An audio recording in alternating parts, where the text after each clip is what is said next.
Welcome, and thank you for joining me. Today we journey into the shadows of the Warhammer 40,000 universe to uncover the haunting legacy of Konrad Curze, the Night Haunter. Whether you're a long-time fan or new to the grim dark future, this is a story of prophecy, terror, and the tragic fall of one of the Emperor's most tortured sons. Part 1. The Birth of a Nightmare. He was not born, he arrived. In the shadows of a dying world named Nostrama, a child fell from the heavens, a Primarch, hurled through the warp by the Emperor's enemies.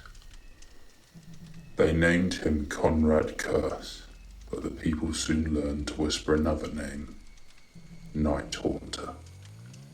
From the first moment he could walk, he saw visions of the future, bloody futures, violent truths. He saw every murder before it happened, every betrayal. And when he became their king, he stopped the killings, not through kindness, but through fear. The criminals of Nostromo learned to fear the dark because Konrad lived there. He was the Emperor's son, but he was also his greatest condemnation.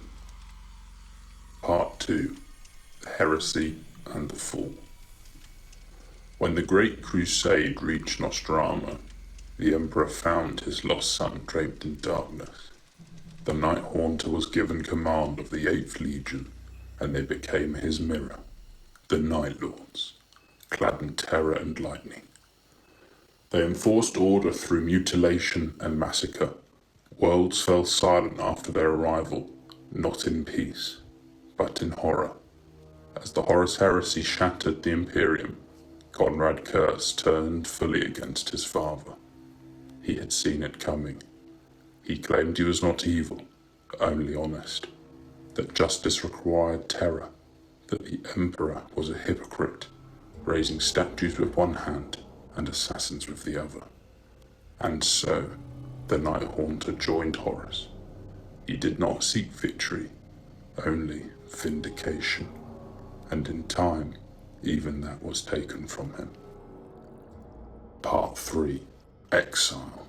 After Horus fell at Terra, the traitor legion scattered, most fled to the Eye of Terror.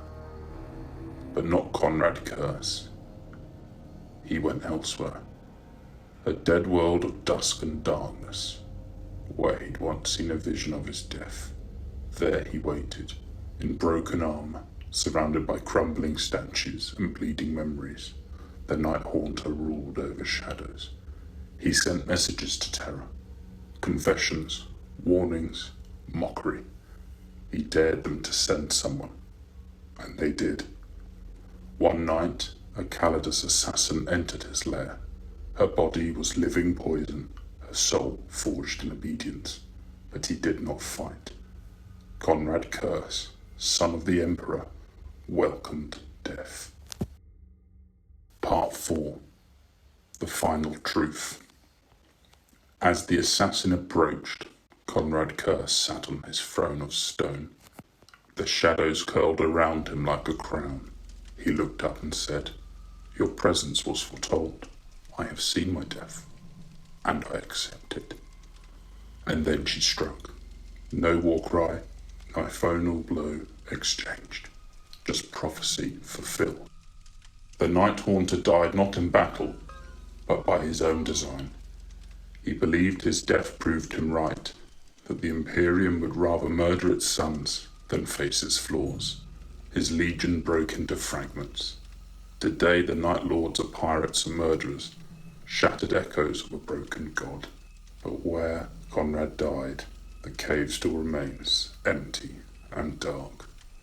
No tomb, no monument, only silence, and the memory of a prophecy that came true.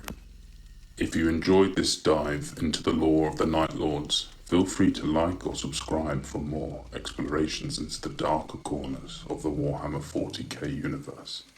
Thank you for watching, and remember, in the far future, there is only war.